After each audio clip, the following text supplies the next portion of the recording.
amigos de Canal 11 Televisión Universitaria.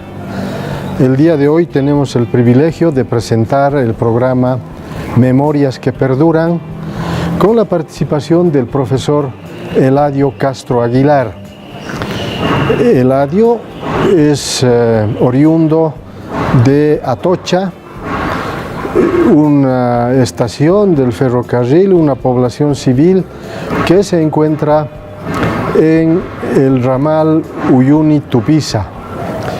En aquella región de Atocha es donde nació Eladio Castro y fue estudiante del Colegio Nacional Mixto Chichas. Fue dirigente sindical del magisterio, pero al mismo tiempo sufrió el exilio hacia México. Eladio Castro tiene una larga trayectoria en el ámbito educativo, tanto en La Paz como en el distrito minero de Telamayu, donde fue profesor. Entonces, estaremos hablando en una primera parte su trabajo en el Colegio Nacional Mixto Chichas, su trabajo de dirigente y luego también algunas referencias respecto a los distritos mineros que circundan aquella región de Atocha. El profesor Eladio Castro está con nosotros para conversar en una primera etapa sobre su semblanza y su vida en los distritos mineros. Aquí la entrevista. Gracias por invitarme. Es una alegría estar en este estudio universitario. Quisiera preguntarle, ¿dónde ha nacido, profesor Eladio?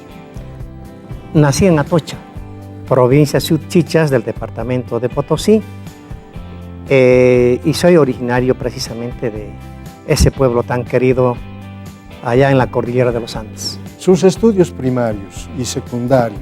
Los hice en Atocha, en la escuela Eduardo Baroa, los 3 primeros años, y luego me fui a Telamayu, a la escuela número 2, ahí terminé la primaria, y mis estudios secundarios los hice en el Colegio Nacional Mixto Chichas, tan conocido por todos. Si pudiera referirse a su familia, su matrimonio, el número de hijos. Sí, claro que sí. Tengo 2 hijos. Adriana, que nació en Telamayu, el 79, fecha en que yo contraje matrimonio, y también con una paisana nuestra de Telamayu, la profesora Aide Montesinos. Y posteriormente nació otro hijo en México. De tal forma, solamente tengo 2 hijos. Los 2, obviamente, ya mayores y profesionales. Están en México en este momento.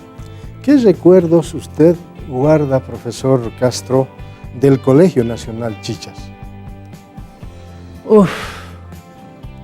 Toda una vida de recuerdos, de añoranzas, de adolescencia, de juventud, pero no solamente eso, sino que también de trabajo, porque posteriormente regresé al colegio a prestar mis servicios profesionales, ya como docente.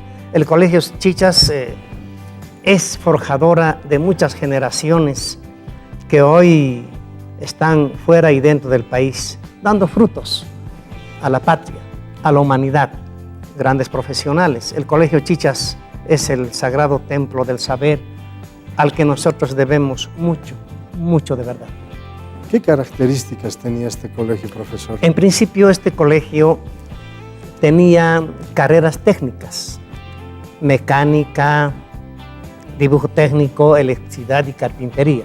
Salíamos en los 4 primeros años como técnicos medios, pero también teníamos el título de bachiller en humanidades. De tal forma que, como era un colegio enclavado en el seno del proletariado, tenían opciones muchos jóvenes que no podían y no tenían, claro, medios para ir a estudiar a las universidades, pero tenían esa formación técnica y se han quedado a trabajar en garaje, en la mecánica, electricistas, carpinteros. Eso es muy valioso. Yo egresé como técnico medio en mecánica, pero con los años, claro, ahora ya no sabemos Bien, porque seguí otra carrera, ¿no? Humanística totalmente. Yo quiero seguir un poco en el contexto de Atocha. ¿Qué recuerdos guarda de aquella población civil? Atocha, lugar de mi nacimiento, lugar de mis papás y mis abuelos. Atocha, una provincia, un pueblo casi olvidado en el pasado, pero con el fragor de la lucha, con diríamos, la semblanza de muchos de sus hijos. Ahora es bien conocida Atocha, porque todos hablan de esa población.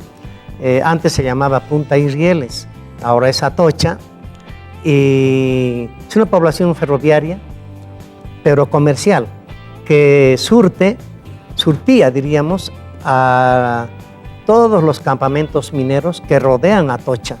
Atocha está a 3.650 metros de altitud, es una población civil, ferrocarrilera, comercial. Hoy sigue con vida todavía, sigue habiendo vida, sigue surtiendo todo a los campamentos mineros. Es un lugar enclavado en las montañas, un lugar muy pintoresco.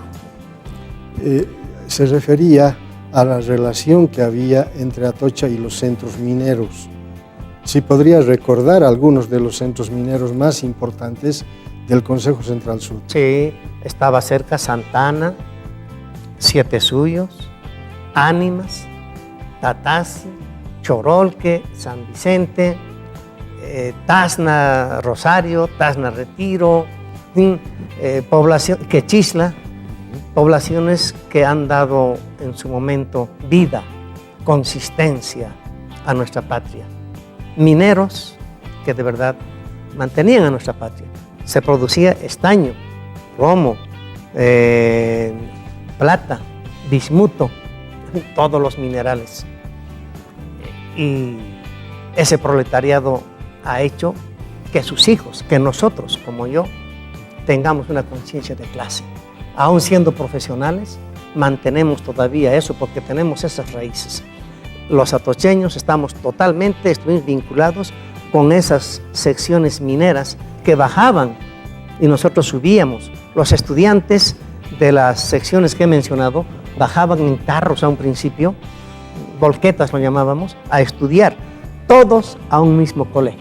Eran miles y miles y miles de estudiantes que proveían de esas secciones, hijos de proletarios mineros, hijos que estudiaban en el colegio. Habían 2 turnos, en la mañana y en la tarde, por la cantidad de alumnos que había. Entonces era memorable toda esa época, una época gloriosa. ¿Y cómo es que decide estudiar para ser profesor? Bueno, hay inclinaciones naturales de joven, ¿cierto? Influyen mucho los profesores. Yo tenía un profesor de literatura, de lenguaje, de filosofía, y me encantaba leer mucho. No así las matemáticas, claro que no. Era uno de los malitos en matemáticas, pero historia, filosofía, literatura, tenía que sentarme adelante para que el profesor me pregunte y yo pueda lucirme, pero no era así. Y siempre el profesor sabe quién está mal y quién no, preguntaba a otros. Y en matemáticas, pues como yo no era bueno, siempre me tenía que preguntar a mí. Entonces, en realidad, yo tenía un profesor de lenguaje literario que ha tenido que ver en mi formación docente. Yo decía, yo quiero ser como él, culto como él, preparado como mi profesor, que sepa escribir igual que él, sin errores, y cómo hablaba. Y así decidí estudiar mi carrera. Terminando el bachillerato me fui a La Paz. Ahí estudié estuve en la Escuela Normal Superior Simón Bolívar, en el Departamento de Letras, Lenguaje y Literatura. Estando en Telamayu y en el Colegio Chichas, profesor, usted asume la dirigencia sindical del magisterio. ¿En qué circunstancias se da este hecho? Bueno, es una historia larga, pero vamos a resumirlo. Como hijo y en el seno del proletariado minero, obviamente que tenemos esa formación, ese contacto con los mineros, con la clase obrera. Y yo veía todas esas injusticias, los golpes de Estado a partir del 64, cuando yo estaba en el colegio, cuando Barrientos. Y revisaban y entraron casa por casa y todo esto, yo era estudiante. Y uno a partir de ahí va tomando conciencia, al lado de los papás, al lado de los obreros, al lado de los que realmente trabajaban para mantener la patria y con un salario bajo y en condiciones diferentes a otras clases, a otra gente. Cuando yo regreso, soy profesor, entonces por todo lo que ya tenía conciencia de lo que estaba haciendo, me lancé en una campaña para ser dirigente sindical del magisterio, juntamente con Noel Orozco, que posteriormente él fue, creo, de la Confederación de Bolivia, ¿no? Pero yo ya estaba en México. Los dos fuimos secretarios generales, compartimos la cartera y ganamos obviamente en las elecciones y fuimos dirigentes sindicales, secretario general del magisterio. Él posteriormente se fue como director a Santana, porque había otro colegio, y yo me quedé como dirigente. Como secretario general del magisterio, me tocaba automáticamente la cartera de secretario de Cultura del Consejo Central Sur de Trabajadores Mineros de Bolivia. Entonces, ahí ya incursioné realmente en el sindicalismo y es cuando íbamos a distintas partes del país, a los ampliados mineros, a los congresos. Yo tenía que estar con los dirigentes de la empresa Quechisla, pues vamos a recordar a Juan Lechín, ¿no? A Simón Reyes, al compañero Salas, Pimentel, y en la empresa Quechisla a Ferrufino estaba el compañero José Montesinos, había otro compañero Justo Pérez de Siete Suyos, y así muchos. Compartí con ellos, aprendí de ellos a hablar el lenguaje del sindicalismo, me fui formando, fui acrecentando esa formación y hasta que llegó en 1980.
¿De qué?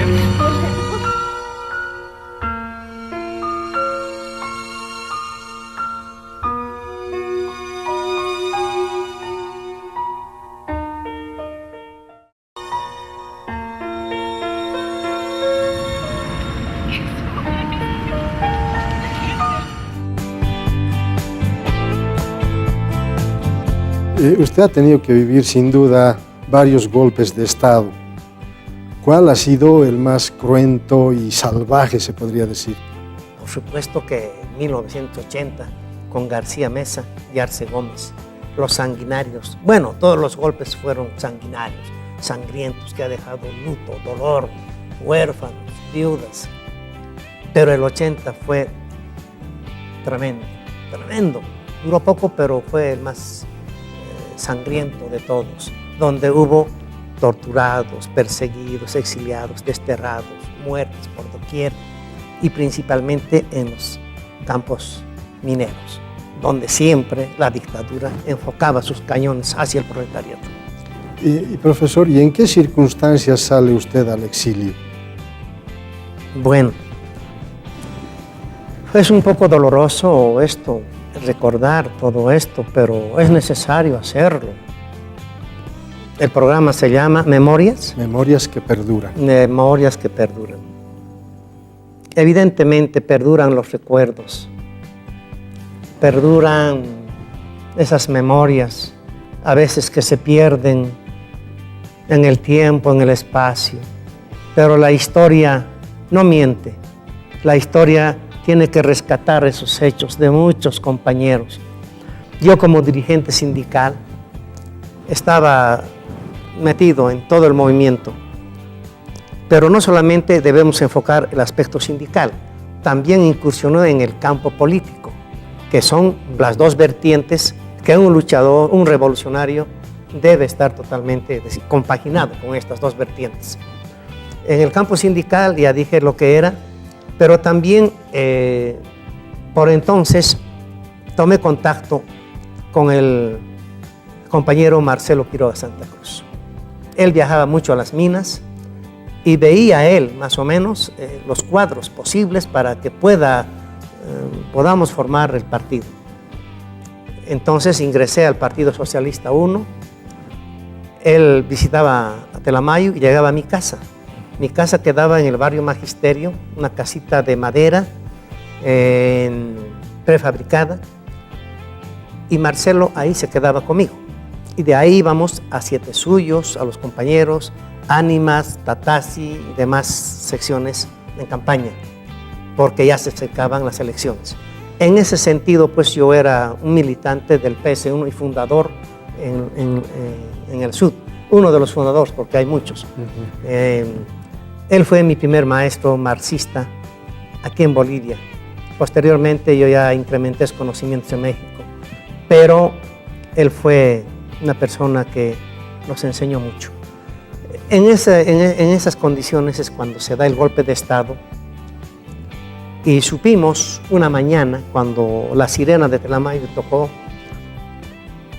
Entonces nos reunimos todos ahí en Telamayo, en el Teatro 10 de Noviembre, y nos informaron que a las 11 de la mañana había el golpe de Estado que se produjo allá por el oriente y que ya los paramilitares, a cargo, claro, de los que estaban dirigiendo el golpe de Estado, habían tomado la COP y habían ya prácticamente eliminado físicamente a Marcelo y a otro compañero.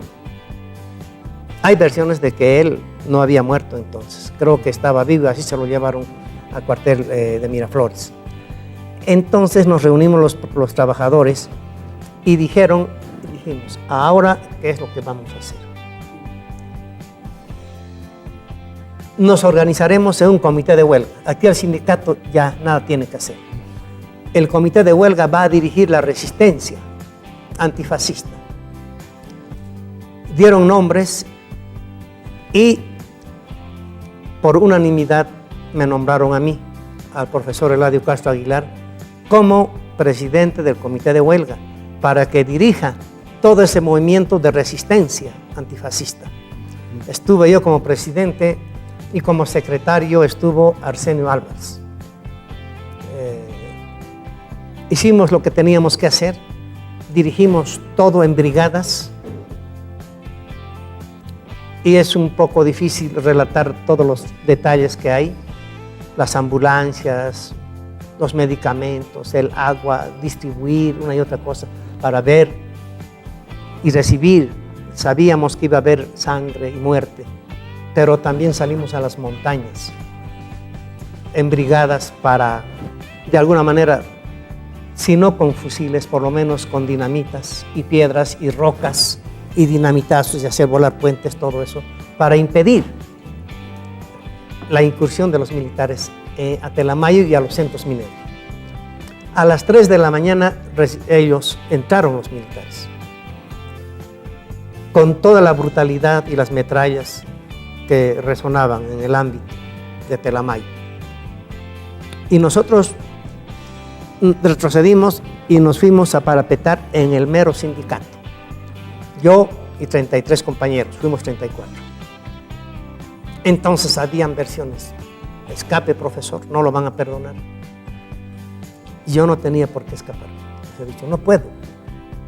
Yo aquí me eligieron para dirigir y hasta lo último. Soy joven, ustedes son ya mayores con hijos, váyanse. Yo soy joven, tengo una bebé de 8 meses y pues mi compañera es profesional, váyanse. Ustedes son obreros, ¿qué va a pasar con sus hijos? No se fueron. A las 3 de la mañana entraron los militares con toda la brutalidad y nos agarraron en el sindicato, preguntando, obviamente mi nombre ya sabían, profiriendo una serie de palabras. Nos subieron a golpes a los camiones que ellos llevaban, los caimanes. A las 3 de la mañana nos llevaron al cuartel de Tupiza. Ahí nos tuvieron una semana, pero seguían en huelga nuestros compañeros de Telamayo. Levantaron la huelga con la condición de que nos liberaran. Y así fue. Nos liberaron, pero después empezaron a agarrar uno por uno a los trabajadores, a los dirigentes, y a mí no me perdonaron. Ahí me sacaron de una de las aulas del colegio Chichas, con las bayonetas delante de los alumnos. Y luego fue de ahí otra cosa, un calvario, un martirio. No solamente lo sufrí yo, muchos dirigentes sindicales y políticos, y especialmente a los del Partido Socialista 1, nunca nos perdonaron. Usted fue a parar a México. Bueno, no porque yo quise ir. De Telamayo me llevaron a Tupiza, en el cuartel. Éramos 3 muchachos nada más. Yo estaba muy joven. Y de Tupiza, después de una semana de martirio, nos llevaron a Miraflores, al cuartel de Miraflores, al Estado Mayor. Ahí nos tuvieron 3 o 4 días. Y ahí vimos las atrocidades que cometían con otros dirigentes nacionales y políticos, paramilitares, con voces inclusive argentinas. De ahí nos llevaron a el DOP, Departamento de Orden Político, unas celdas muy pequeñas, hacinados, con la barba crecida allá y el cabello. Nos llevaron entonces a Viacha, a Chonchucor, un campo de concentración, de lo más cruel. Muchos compañeros que me están escuchando en el país seguramente han estado allá y recuerdan estos momentos de martirio. Ahí estuvimos como 3 semanas, sufriendo cada día el martirio, que a las 3 de la mañana iban los soldados por órdenes de sus jefes a martirizarlos. Una de esos días, de esas tardes, nos sacaron a 30, porque éramos muchos, y nos llevan hasta el aeropuerto. Nos iban a llevar a la Argentina, de acuerdo al plan Cóndor que había por aquel entonces. Pero falló un dato, porque ellos tenían que aparentar que no había pasado nada, con documentos se habían hechos, pero alguno de los oficiales cometió un error, nos devolvieron otra vez al campo de concentración, para al día siguiente volver otra vez a intentar llevarnos y obviamente desaparecernos. De tal forma que al día siguiente se presenta, como a las 11 de la mañana, una comisión. Nosotros no sabíamos quiénes eran. Nomás supimos la orden. Ustedes, fulano, sutano, tan, sí. Y nos vendan, ¿no?, afuera, y nos vendan los ojos y nos suben a unos camiones. En esas condiciones yo salí de ese campo de concentración, y las personas que intervinieron para nuestra salida habían sido la Cruz Roja Internacional, el Comité Intergubernamental para Migraciones Europeas, la Embajada Mexicana, ¿no?, y creo que el Arzobispado también. Habían varias organizaciones, según nos dijeron. Ellos impidieron a que nos sacaran hacia la Argentina. Y dijeron, no, pues aquí vamos a intervenir, vamos a llevárnoslos. Es cuando, con los ojos vendados, me llevan al Ministerio del Interior. Me di cuenta porque ahí hablaron en el lenguaje que ellos, yo entendí lo que hablaban. Y de ahí nos volvieron a subir al camión fuera de la ciudad. Yo pensé que nos iban a matar, pero no fue así. Yo percibí que estuvimos fuera de la ciudad. Ahí es cuando alguien dijo, aquí se lo dejamos, mi general, y nos como si fuésemos una carga de papas, nos tiraron afuera, ¿no? Al piso, unos sobre otros. Y se fue el camión. Entonces un señor nos dice, pueden quitarse las vendas. Nos quitamos y era un señor con traje. Y nos dijo que era el embajador de México, que estábamos en la embajada de México y que ya no nos iban a tocar los militares. Entonces, en esas condiciones salí a México. Estuve 2 días en la embajada de México y con él directamente al avión, con la bandera mexicana, y al avión directamente, hasta México. O sea, que yo no busqué, yo no me fui de manera voluntaria. Fue así, como un holocausto. Quiero agradecer al profesor Eladio Castro por haber aceptado esta entrevista en el programa Memorias que Perduran y por permitirnos recordar aquellas etapas que el profesor Castro ha vivido en las minas, en el Colegio Nacional Mixto Chichas y su trabajo fecundo desarrollado en aquella región. Sin embargo, es importante señalar que queda una segunda entrevista para considerar temas que están relacionados al exilio que el profesor Eladio Castro tuvo que sufrir en relación a la dictadura militar, principalmente de Luis García Meza. Estas vicisitudes serán reflejadas a detalle por el profesor Eladio Castro en el programa siguiente de Memorias que Perduran. Gracias, profesor Castro, y hasta el nuevo encuentro.